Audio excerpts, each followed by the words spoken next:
Sí. ¿Qué más? ¿Cómo están? Bien. Bien, profesor. Buenas. Buenas. Buenas tardes.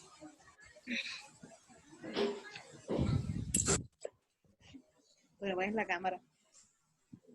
Sí, no ha activado la cámara. ¿Sí ven la clase ahí?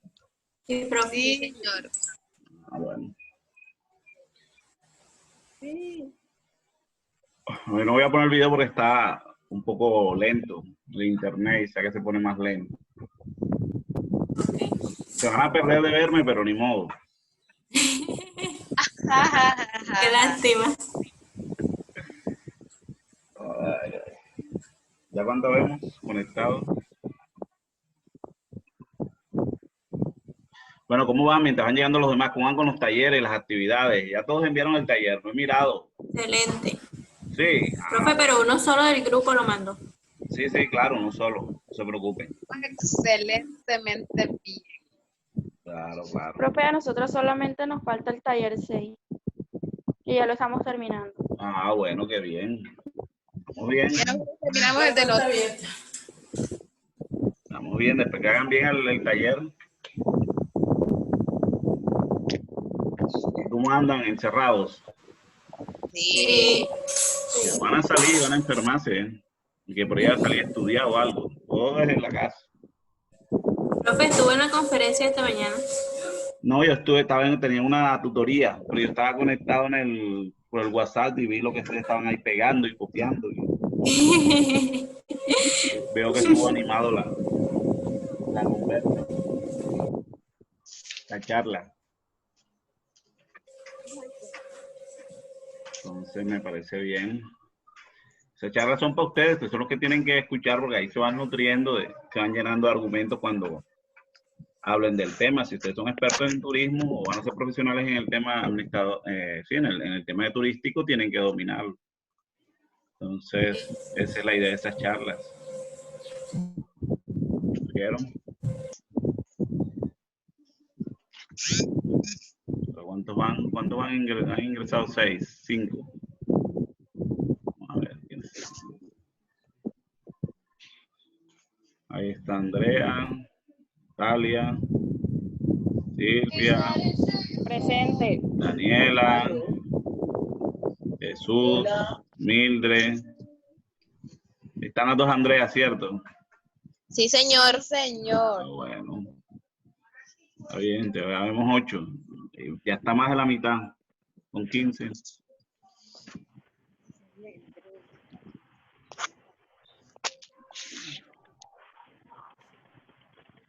Bueno, como les contaba, para irnos poniendo a tono, como les contaba, de esta unidad nos faltan 2 clases. Una, que la vamos a hacer ahora, que es la mitad de lo que vamos a ver ahora de las diapositivas. Ustedes ya tienen sus diapositivas colgadas en Etsia. Y la otra la vemos cuando. No este lunes, porque este lunes ya es Semana Santa. En el caso mío, yo no tengo clases atrasadas, entonces yo no tengo clases con ustedes. Me imagino si hay algún docente que tuvo problemas para conectarse en Etsia, o perdió contacto con ustedes alguna semana, tendrá que trabajar con ustedes en Semana Santa. Entonces yo regreso con ustedes el lunes 13. ¿Oyeron? Bueno, Ok. O sea, nos vemos hoy que es 8, nos volvemos a ver, no, perdón, hoy es primero, nos volvemos a ver el 13. Y esta semana, por eso ahí tenían los talleres para que los hicieran durante estos días y adelantaran todas las actividades posibles, ¿de acuerdo? Profe, ¿cuándo es el próximo encuentro? El próximo encuentro es el lunes 13 y el parcial es el lunes 20. ¿Ustedes están viendo ahí el calendario que tengo en el escritorio? No. Fuentes de muestreo, instrumentos. Sale es la diapositiva. Ah, bueno, listo. Bueno, entonces, Les cuento, si tienen un calendario ahí o desde su portátil, activen los calendarios y nos encontramos el miércoles 1 y la próxima clase la tenemos el lunes 13. Si hay programenlo y anótenlo. Y el parcial es el lunes 20. Profe, ahí en el Excel usted colgó igual colgó un calendario, ¿no? Sí, no, claro, ahí está el calendario de la fecha, el programa de la fecha. Vamos a programar, vamos a que lo veamos aquí, repasemos entre todos. Mientras. Recuerden que la próxima clase, por favor. 13.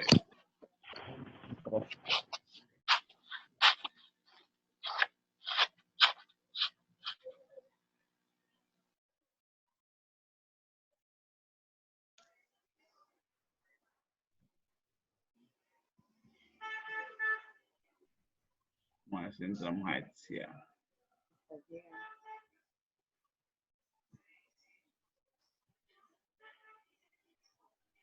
¿Ahí ven Etsia? Sí. Bueno, entonces, ahí me preguntaban, vamos a dar la mitad de la clase esta y vamos a ver fuentes y muestreo. Y nos queda pendiente un ejercicio de muestreo que vamos a mostrar y hay instrumentos que le queda para el lunes 13. La mitad de la clase de lo de hoy, del tema, pues. El taller que el foro, perdón, que leían, buscaban lo que se refería a la navaja de Oca y iban dando sus aportes sobre ese tema, lo que piensan a partir de la definición, el contexto en el que están trabajando. La idea es que ese foro, los foros anteriores, el 1, 2 y 3, yo a todos les puse 5 para que participaran, para incentivarlos a participar. Pero sí noté que algunos sí hicieron el trabajo, redactaron, hicieron tal, y escribieron y opinaron de manera coherente, amplia, mientras que otros pusieron, sí, tal, 2 líneas, 2, 3 palabras. La pregunta era más larga que lo que respondían y eso no es la idea. Entonces, en estos foros voy a evaluar qué tanto se comprometieron con participar en el foro. Si nada más es decir sí, hola, o si realmente responden a lo que se quiere comentar en el foro. Entonces, ya saben, los que comenten de manera abierta, amplia, les pongo en sus 5, pero los que no puedo hacer eso, porque si quieren, en los foros pasados, muchos no participaron de manera adecuada. Entonces, este es el taller 7 del que hablamos la última clase, que viene con diseño de hipótesis, que ya la dimos la clase pasada, y lo de las fuentes, que ya lo vamos a dar hoy, taller 7. Aquí está la entrega. Este es el último taller que nos quedaría, que es el de cómo diseñar la encuesta en Google Forms. Aquí hay un video, no sé si lo vieron, el video tutorial de técnicas de muestreo. Me olvidó recordarles la vez pasada, el lunes, para que lo vieran antes de la clase. Ahí está la explicación, igual lo pueden volver a ver.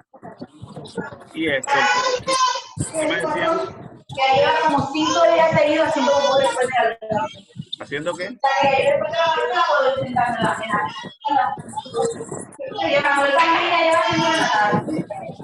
No te escucho bien.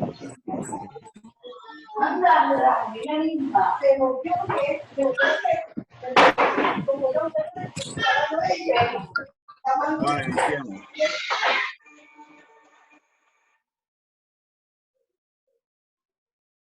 Claro. ¿Me escuchan todos? Sí. Bueno, vamos a grabar.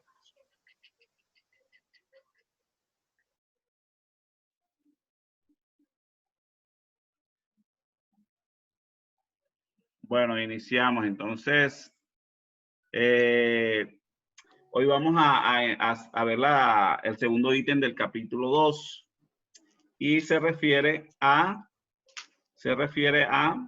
el tema de las fuentes, muestreo e instrumentos. La fuente se refiere a de dónde sacamos la información. El muestreo es a quienes encuestamos, entrevistamos para sacarle la información Y instrumentos es el formato que diseñamos para obtener la información de esas personas del muestreo para que sean nuestras fuentes. ¿De acuerdo? Por eso están interrelacionados los tres temas ahí. Arrancamos con el tema de las fuentes. Las fuentes, como les decía, las fuentes se refieren al origen, de dónde proviene la información que necesito para mi investigación. Entonces hay dos tipos de fuentes primarias y fuentes secundarias. Las fuentes primarias son los datos o información que recoge el propio investigador. Por ejemplo, usted está haciendo la investigación de turismo sostenible. Usted está haciendo la investigación de turismo sostenible. Como usted hace las encuestas, hace la entrevista, esa información es primaria. ¿Por qué? Porque el investigador, o sea, usted la está recogiendo. Usted es el investigador. El mismo que hace el trabajo es el mismo que está haciendo las encuestas, o sea, sería una fuente. Exacto, eso se le llama fuente primaria, porque el mismo investigador recoge su propia información. Okay. ¿De acuerdo? Pero a veces sucede que la información también está disponible en bases de datos, en bases de datos de organizaciones. Por ejemplo, en el DANE, uno encuentra información, datos, y esas se llamarían fuentes secundarias, porque el que tomó la información no fue usted, sino fue otro. O sea, viene de segunda mano. Por eso se le llaman fuentes secundarias. ¿De acuerdo? Repito. Sí. La clase pasada les mostré y incluso ahí está pegado en la página el estudio que hicimos con CITUR, con Cotelco, sí, el Sistema de Información Turístico del Atlántico. Y nosotros tomamos información del Sistema de Información Turístico para hacer el artículo ese que vieron. Como nosotros tomamos la información de CITUR, si no fui yo el que la tomé, sino fue el CITUR, el Sistema de Información Turístico del Atlántico, o sea, Cotelco, la información es secundaria. ¿Oyeron? Pero si yo en mi investigación voy y contrato a algunos o lo voy yo mismo y lo hago, se llaman fuentes primarias, porque el que la origina es el que está haciendo la investigación. Eso es así de sencillo y no tiene mayor complicación. ¿Todos entendieron? Sí. Bueno. Sí. Entonces ahí están los ejemplos, la segunda diapositiva. Por ejemplo, fuentes primarias, cuando usted aplica una encuesta a la gente en la calle sobre un estudio de mercado, oye, ¿qué piensan de este producto? ¿Qué piensan de tal cosa? Usted mismo, ¿cómo la aplica? Esos son encuestas y serían fuentes primarias. Cuando hacemos entrevistas, ¿sabe que mientras las encuestas son preguntas puntuales, la gente responde A, B, C, D? En las entrevistas las preguntas son abiertas. Bueno, ¿usted qué piensa de tal cosa? Y la gente habla tal. Pero siguen siendo fuentes primarias. Los grupos focales, que son entrevistas grupales más que todo. Las fichas de campo, o sea, información que usted toma a partir de determinadas situaciones. Hojas de observaciones, bitácoras, que a veces le llaman, que es como el cuaderno de diario donde usted anota todo lo que observa, y eso depende del tipo de investigación que usted está haciendo. Por ejemplo, si usted quiere ver cómo se comporta un consumidor cuando prueba un producto, está como investigador desde el otro lado mirando, eso es información primaria porque usted mismo la está tomando. ¿Entendido? Y la secundaria, cuando vienen de bases de datos como el DANE, la Cámara de Comercio, el CITUR, que es información de turismo, la Organización Mundial del Turismo, todas esas bases de datos que ellos fueron los que tomaron la información, para nosotros es secundaria. Los informes que encontramos en otros libros, en otros documentos, en las páginas web. Entonces ahí están los ejemplos de información primaria y de información o fuente de información secundaria. Ahora bien, hay una cosa que sucede. Y yo les preguntaría, o sea, bueno, nosotros cuando vamos a hacer los estudios, tenemos que decidir qué información es secundaria y qué información es primaria. Entonces nosotros a veces, cuando tomamos la información, ese ejemplo que les daba del sistema de información turístico, toda la información que necesitábamos estaba ahí. Nosotros no tuvimos que hacer encuestas o entrevistas. Entonces toda la información fue fuente primaria, fue fuente secundaria porque todo lo que necesitamos estaba en la base de datos. ¿De acuerdo? Pero no siempre sucede así. A veces no existe la información. Por ejemplo, ese estudio se hubiese hecho hace 2, 3, 4 años, eso no existía. El que quisiera hacer la información sobre el turismo receptor en el Atlántico, le tocaba diseñar el instrumento y salir él mismo a hacer las encuestas. Entonces, cuando se trata de fuentes primarias, el investigador se encuentra en un dilema o tiene que tomar una decisión. Si aplica un censo o si aplica una muestra. ¿Sí saben qué es un censo? ¿Qué es un censo? No. Como un conteo. A ver. ¿Quién más? A ver, por ahí es. Eso es una... No sé, profe, explique. A ver, ¿quién más? eso? David.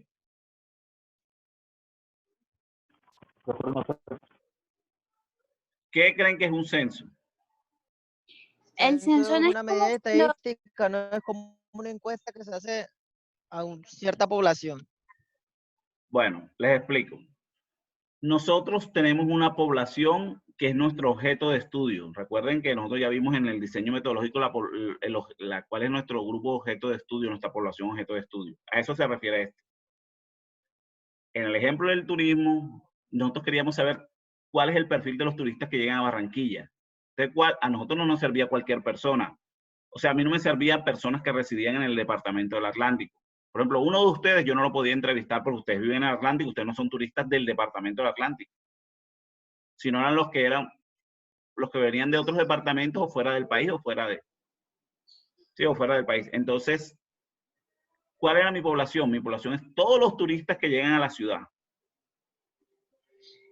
Si yo voy a hacer una encuesta yo voy a hacer un estudio, voy a hacer una investigación, voy a hacerlo por fuente primaria, voy a hacer una encuesta. Voy a hacérselo al curso de ustedes. Un censo indica es hacérselo a todos y cada uno de ustedes. Ustedes son 15, ¿cierto? El grupo. Un censo significa aplicarle la encuesta a todos y cada uno de ustedes, a los 12, a los 15, a los 20, a los 50. Pero ¿qué sucede? Imagínense que yo quiero hacer un censo a todos los habitantes de Barranquilla. Son 2 millones de habitantes. Pongan a los mayores de edad o a los jefes cabeza de hogar. Estamos hablando de 600.000 personas, 600.000 encuestas, 500.000 por lo bajo. El censo. ¿Cuánto nos costaría eso? ¿Poquito o mucho? Mucho. Mucho. ¿Cuánto tiempo nos tardaría? ¿Mucho o poco? Demasiado. Entonces, miren una cosa, y por eso decía, el investigador cuando recurre a hacer fuentes primarias se enfrenta a un dilema. Si hace censo, se hace muestra. Los censos es lo mejor porque tú incluyes a todos los individuos de la población. Si yo quiero saber cómo les parece la clase, lo ideal sería preguntarle a los 15. Ese ejercicio ya es fácil porque nada más son 15, pero si fueran 1.500 estudiantes que yo tengo, preguntarle a los 1.500 ya es demasiado difícil. Pero lo ideal es siempre hacer censo. Pero ¿qué pasa? Resulta más costoso, toma más tiempo. Además, a veces hay personas que son inaccesibles porque nunca las encuentro, porque no me quieren responder, por cualquiera de esas situaciones, puede que no me quieran responder la encuesta. Entonces me falla el censo. El censo es muy difícil de realizar. Miren que hace un año hicieron el censo de población, fue bastante difícil, donde supuestamente contaron a todos y cada uno de los individuos de la ciudad, del país. Eso es el censo. Como el censo es difícil, entonces recurrimos al plan B que se llama ¿cómo? La muestra. Muestra.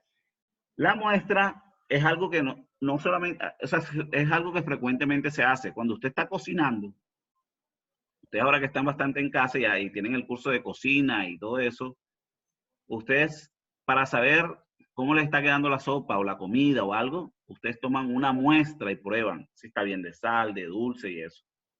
Si está quedando en su textura y todo. Ustedes no tienen que tomarse toda la sopa para decir que está bien o está mal. ¿Entendido? Eso mismo, ese principio aplica para las muestras de sangre y todas estas cosas médicas que hacen las diferentes muestras. A partir de ahí, infieren bajo unos parámetros cómo es todo el grupo de la población. Usted cuando prueba la sopa con una cucharadita nada más, infiere cómo está toda la olla de la sopa o la olla de lo que está cocinando. Ese mismo principio aplica con esto. Usted tiene una población de 1.500 estudiantes donde yo les quiero preguntar qué tal les parecen mis clases, pero es muy difícil yo coger y preguntarle a los 1.500. Entonces yo lo que hago es tomar una muestra. ¿Entendido?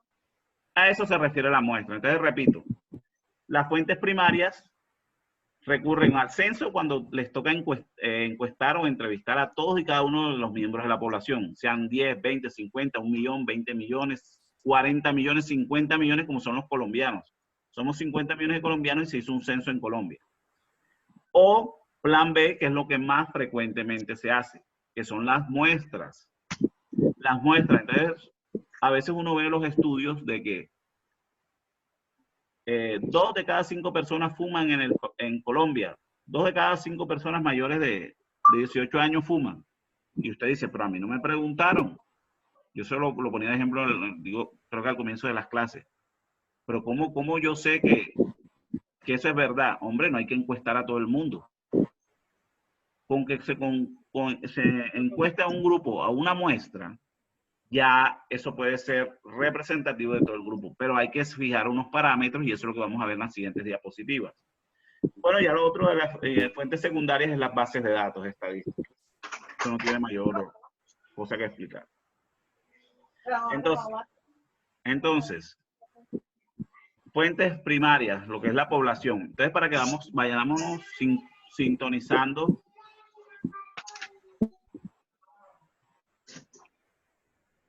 Vayámonos sintonizando con la nomenclatura, digamos, de lo que vamos a utilizar. Población se simboliza con N mayúscula. La muestra se simboliza con N minúscula. ¿Oyeron? Cuando se utiliza el censo, como es toda la población, entonces también el censo se simboliza con N mayúscula. ¿Oyeron? No hay, ahí es la misma simbología. Entonces la muestra se simboliza con N minúscula. La muestra es aplicar un instrumento a un grupo de individuos y el censo es aplicar el instrumento a todos y cada uno de los individuos de la población, lo que acabo de explicar. Bueno, esto es para organizar fuentes de libros y eso. ¿Cómo? Dime.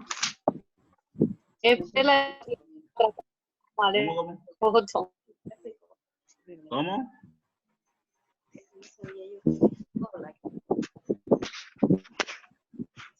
Profesor, Sí. ¿me puede explicar qué es el instrumento? Porque me estoy enredada en el concepto. Un instrumento se refiere a una encuesta, un formato de encuesta se le llama instrumento. ¿Oyeron? Ok. Un formato de encuesta es un sinónimo de instrumento. Entonces se aplica el instrumento a la encuesta a un grupo de individuos, se aplica el instrumento a todos y cada uno cuando se trata del censo. Entonces miremos el muestreo. Vamos a concentrarnos en el muestreo porque el censo no tiene ninguna ciencia. ¿En qué sentido? El censo es aplicarlo a todo el mundo. Es más difícil, pero no tienes que parametrizar o medir a quién sí, a quién no encuesta. En la muestra sí, porque es unos cuantos, una parte de la población es que vas a encuestar. Entonces, el muestreo, hay 2 tipos de muestreo. Muestreo probabilístico, y ese es el que es basado en la estadística. No sé si lo vieron en estadística inferencial, que hay una fórmula del tamaño de la muestra. ¿Sí se acuerdan? Sí. Si no se acuerdan, no se preocupen, que yo les doy el Excel, donde está ya la fórmula ahí, y después en la próxima clase miramos cómo hacer el ejercicio. Ustedes en la práctica, cuando estén en el trabajo de campo, cuando estén en sus empresas haciendo un estudio de mercado, ustedes no van a calcular la muestra a mano. Ustedes lo hacen es en Excel, descargando la fórmula de Excel en internet, y lo que tienen que saber cómo aplicarla. Entonces, por eso no tienen que aprenderse la fórmula de memoria. Ustedes tienen que saber qué aplicar y cómo aplicarlo, que es lo que vamos a ver acá en el curso de metodología. Entonces, existen 2 tipos de muestreo.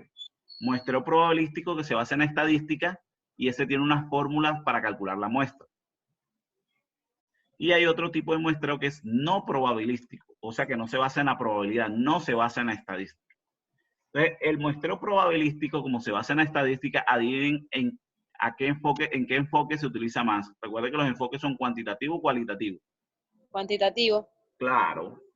El muestreo probabilístico se utiliza más en los enfoques cuantitativos porque los enfoques cuantitativos se basan en la estadística y el muestreo probabilístico se basa en la estadística.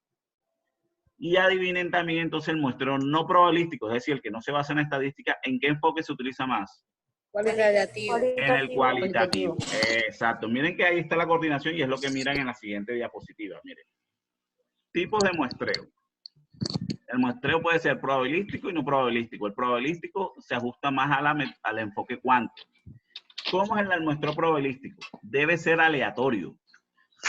Aquí no tengo ninguna persona preseleccionada. Salen al azar, salen aleatoriamente. O sea, como cuando usted está jugando lotería o está jugando a las balotas, usted tiene una bolsa, tiene las fichas ahí adentro y todas tienen la misma probabilidad de ser seleccionadas. Porque se supone que todas son iguales, tienen la misma figura y eso. Y usted no ve cuál sacar o determinar. Entonces, el muestreo aleatorio, el muestreo probabilístico es aleatorio. ¿Entendido? Y representativo porque si los individuos tienen características diferenciales, la idea es tener individuos que representen esas características diferenciales. Ya les explicaré eso con más detalle más adelante. Por ejemplo, representativo, ¿qué quiere decir? El hecho que sea aleatorio, sea al azar, yo le puedo decir, hagan una encuesta de 100 personas. Y ustedes salen a la calle y comienzan a encuestar. Ahora mismo se asoman a la puerta y comienzan a encuestar a todo el que pasa. Y resulta porque como se acaba de acabar un partido de fútbol en su barrio, y la mayoría son hombres, usted encuesta a puro hombre. Y resulta que en la población el 51% son hombres y el 49% son mujeres, o viceversa, como quiera. Y usted me muestra una encuesta con el 80% de hombres y 20% de mujeres. Eso no es representativo. Me está poniendo más hombres que mujeres cuando la población en realidad es de 51-49. ¿Sí ven? A eso se refiere representativo, que existan proporciones similares o representativas de los grupos que participan en nuestro estudio. Y aleatorios quiere decir que lo sacas al azar. No tienes nadie preseleccionado. Ay, ahí viene mi amigo, él es el que voy a encuestar. No, encuestas al azar, el que selecciones. Ya después les mostraré, por ejemplo, el Excel usted tiene una base de datos y el Excel tiene una función que se llama aleatorio. Y tú le dices, escógeme un número entre el 1 y el 2000, si la base de datos es 2000, y él te dice, se lo saca al azar, te saca un número, el 631, entonces esa encuesta. Eso es al azar, así como en las maquinitas estas que sale cualquier figura, bueno, así. Lo segundo que tienen que tener en cuenta es que lo muestreo cuantitativo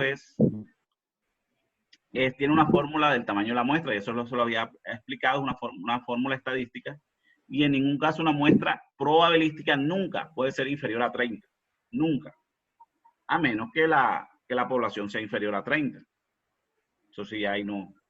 Y 3, permite hacer inferencias sobre la población. Y esto es lo más clave de por qué la razón por la gente hace el muestreo probabilístico. Cuando tú fijas con una fórmula del tamaño de la muestra, a pesar de que encuestas 300 personas y la población son 2 millones, eso te permite hacer la inferencia, o sea, como si hubieses encuestado a toda la población. Y vuelvo al ejemplo, es por eso que nosotros sabemos que 2 de cada 5 personas mayores de 18 años fuman. Pero es porque se encuestó una pequeña población a 300 personas, a 400 personas probablemente, y se dijo sobre todos los 1.200.000 personas mayores de 18 años que hay en la ciudad, por decir algo, en el país, no sé. ¿Entendido? Esa es una de las ventajas del muestreo probabilístico. Es decir, si usted quiere hacer inferencias sobre qué piensan los turistas sobre la ciudad, y son 500.000 turistas que llegan a la ciudad en un año, usted no puede encuestar a los 500, pero puede hacer un muestreo de 500, 600 personas, y eso es como si hubiese encuestado a todos, siempre y cuando usted utilice la fórmula del tamaño de la muestra. Y el muestreo no probabilístico, el muestreo cualitativo, casi nunca es aleatorio. O sea, las personas no son al azar, sino que las personas, los individuos generalmente los escoge el encuestador. Ahí sí funciona de que necesito entrevistar a unos gerentes. Hay el vecino que es amigo mío, es gerente de una empresa. Le voy a decir que que me permita la entrevista. ¿Sí me entienden? ¿Ya ven que hay una diferencia? En este sí se acepta seleccionar personas o individuos por conveniencia, por cercanía, por lo que ustedes quieran. 2, la cantidad de personas que conforman el tamaño de la muestra es el que el investigador decida. Pueden ser 5, 4, 8, 10, 12 personas. Nos quedan 10 minutos. Pueden ser 5, 8, 10 personas de acuerdo el investigador decida. En el muestreo cualitativo no se necesitan muchas personas. Son entrevistas, es a profundidad. Siempre se hacen 5, 6, 8, 10, 12. Pero nunca un estudio lo encontrarán, un estudio cualitativo con muestreo no probabilístico, nunca encontrarán 100 entrevistas. No, eso no sucede. Se hacen 5, 8, 10, 12. ¿Cuánto es el mínimo? Hay unos que dicen que son 4, que son 3, que son... Pero eso ya es más a criterio del investigador. Miren que en el Quanti sí te exige un mínimo 30. Y por último, el muestreo cualitativo no puede inferir sobre toda la población. Las entrevistas que tú hagas, las entrevistas se toman como casos particulares, estudios de casos, referentes a profundidad de una situación, pero no se puede hablar sobre toda la población. Ejemplo, yo entrevisto a seis gerentes de pymes en Colombia, de la ciudad, a 6 pymes, sobre qué hacen en responsabilidad social. Yo hago las 6 entrevistas, me responden los 6 gerentes. Yo no puedo decir que los gerentes de las empresas que hacen responsabilidad social en la ciudad piensan esto a partir de los 6 que entrevisté. No puedo decir eso. No puedo decir que todos los gerentes de Barranquilla sobre el tema de responsabilidad social piensan así. No lo puedo hacer. Solo puedo decir que 6 empresas entrevistadas en la ciudad de Barranquilla piensan así. ¿Sí ven la diferencia? Acá sí puedo decir en el Quantis que es sobre toda la población, acá no puedo hacer eso. Acá son estudios particulares o estudios de caso. Entonces, esa es la principal diferencia entre estos dos tipos de muestreo. Vamos a ver cómo se clasifican. Son dos tipos, o los tipos de muestreo, tanto probabilísticos, mírenlos ahí, como no probabilísticos. Arranquemos con los muestreos probabilísticos. Recuerden que el muestreo probabilístico es el que se basa en la probabilidad, en la estadística. El primer muestreo es el muestreo aleatorio simple. Oye, si se cae si se acaba el tiempo, miren que quedan 7, nos volvemos a conectar, ¿oyeron? Yo vuelvo a conectarme y se conecta. El muestreo aleatorio simple es el más sencillo de los muestreos estadísticos. Es el primer ejemplo que les di, el de las balotas. Usted coge, usted tiene una bolsa de balotas, así esos muñequitos que ven ahí en la diapositiva, y yo meto la mano y sale, tengo los ojos cerrados y sale el que sea. Los que están en rojo son los que se les saqué al meter la mano en la bolsa y sacarlos. Todos los individuos tienen la misma probabilidad de salir y ninguno tiene una característica que los diferencie. Ese es el muestreo más simple, el muestreo aleatorio simple, tiene ese nombre precisamente, es el muestreo más básico, muestreo aleatorio simple. Y es el que nos sirve de base para los otros muestreos que vamos a hacer más adelante. ¿Oyeron? Entonces ese es el que cuando jugamos lotería, cuando jugamos balotas así al azar, ese es el muestreo más sencillo. El segundo tipo de muestreo es el muestreo aleatorio estratificado. Entonces ya ahí les cuento. En realidad el muestreo aleatorio simple en ciencias sociales, en ciencias administrativas, no se aplica mucho. ¿Por qué? Porque les dije que aquí todos los individuos son iguales, son unas fichas, todos son idénticos, todos son balotas y las puedo sacar, son igualitas, idénticas. Pero en la vida cotidiana no todos somos iguales. Por ejemplo, cuando haces un estudio sobre las empresas se dividen en grandes, medianas, pequeñas, comerciales, de servicios, industriales. O sea, hay características que las diferencian. Cuando estudiamos la población de clientes, los podemos dividir por rangos de edad, jóvenes, adultos, mayores. ¿Por qué? Porque esos rasgos crean diferencias en lo que la persona piensa sobre un fenómeno. Entonces, no lo podemos encapsular como si fueran todos idénticos y entonces tenemos que estratificarlos o separarlos por grupos. Grupos representativos, grupos importantes. ¿Entendido? ¿Sí estamos entendiendo? Sí, profe. Entonces, esta es toda la población de empresas que hay en la ciudad. Las pymes, vamos a poner pymes, pequeñas y medianas industrias. Este círculo que ustedes ven azul. Y hay unas que son del sector comercial, unas son del sector industrial y unas son del sector servicio. Si yo hago la encuesta nada más con las de servicios, dice usted, me van a decir, tú hiciste un estudio de las pymes de servicio, no de todas las pymes. Entonces, yo hago grupos, tomo los grupos de comerciales y hago un muestreo simple de este grupo. Después hago un muestreo simple de este grupo y después hago un muestreo simple de este grupo. Y tendré representatividad de cada uno de los grupos. A eso se refiere la representatividad. Otro ejemplo, voy a hacer un estudio sobre qué piensan ustedes del turismo, cómo se ve afectado, qué piensa la población la población de Barranquilla sobre el fenómeno del coronavirus, cómo nos ha afectado en nuestras vidas diarias. Entonces yo vengo y ustedes no sé si saben que los estratos 1 y 2 son casi el 70%, por lo menos el 60% de todos los habitantes de la ciudad. Cuando le sumamos el 3 son el 85%. O sea, el estrato 1, 2 y 3 son el más del 80% de la población. El estrato 6 es menos del 2% de toda la población. Entonces, si yo hago la encuesta, ¿ustedes qué piensan de los efectos del coronavirus en nuestra vida diaria? Y yo lo hago con muestreo aleatorio simple, sabiendo que la población es así por estratos en la ciudad de Barranquilla. ¿Qué va a suceder? Que lo más probable es que la mayoría de los que meta sean de qué estrato. 6, o sea, combinados. Sí, pero cuando yo comienzo a hacer las encuestas, como la mayoría de la gente es del estrato 1, 2 y 3. Ya te dice estrato 1, 2 y 3. Claro, la mayoría de las encuestas van a ser del 1, 2 y 3. Incluso puede pasar que, como el estrato 6 es muy pequeño, no encuentran, en el proceso, como lo hice con muestreo aleatorio simple, o sea, el que pasara cualquiera, nunca encuentra a alguien del estrato 6, nunca se acercó nadie o detecté a nadie del estrato 6, y entonces el estudio me quedaría fallo. Porque Por eso lo combinó. Por eso entonces debería ser así, estratificado. Hombre, lo divido. Ahora bien, ya la próxima clase yo les explico cómo se hace el ejercicio, cómo se estratifica o se divide las poblaciones. Por ahora vamos a aprender lo conceptual y vean el video. El video está en lo mismo que yo les estoy poniendo. Es un video muy didáctico y lo pueden hacer. El tercer tipo de muestreo estadístico o probabilístico es el muestreo sistemático lineal. En este, usted tiene determinada la muestra. Tengo que encuestar en toda esta población.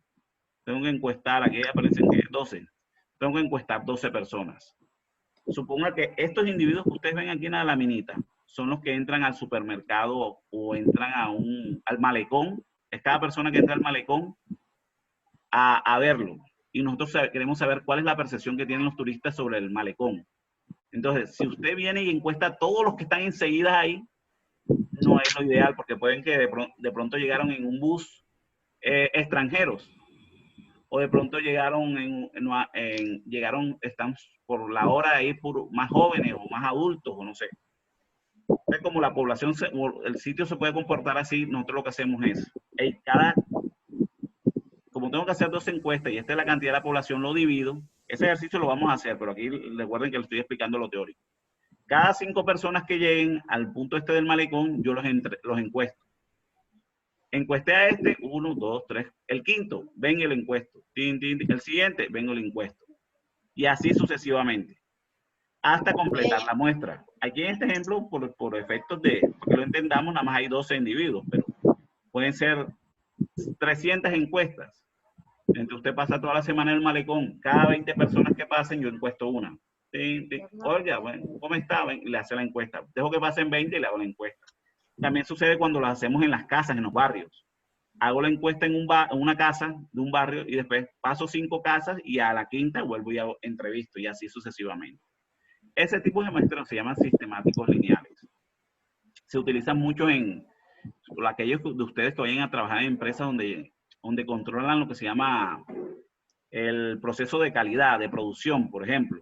Imagínense que esto en vez de ser personas son botellitas de agua que produce la máquina, que los tapa, que tapa o mide. Usted puede medir no todo el grupo que sale enseguida, sino que cada 5 o cada 50 botellitas prueba si está bien cerrada, para no probarla al millón que producen al día. ¿Entendido cómo es? El muestreo sistemático lineal. Bueno, y ahí se va a cortar, ya no me restablezco con ustedes. ¿Preguntas hasta ahí? ¿Todo bien? ¿Todo bien? Profesor, ¿Sí? usted puede silenciar todos los empieza demás micrófonos. Lo que pasa es que hay alguno que está respirando en el micrófono y no se escucha. Bueno, ahora que reinicie yo voy a reiniciar. Pero todos tienen que tener, ahí casi todos están apagados.